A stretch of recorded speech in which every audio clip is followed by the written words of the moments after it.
Nag-aalala ka na naman,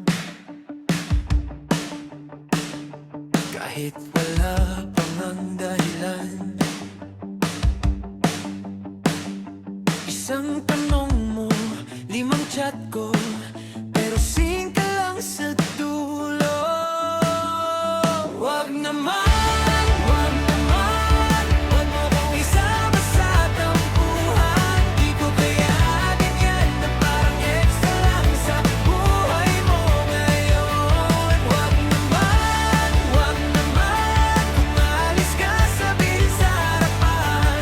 Wag yung pabayaan lang na mahulaan ko sa tahimik mo.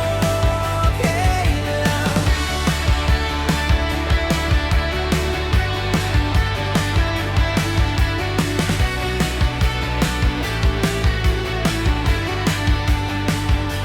Lahat ng plano, sige next time. Lahat ng kwento, busy next time. Pero pag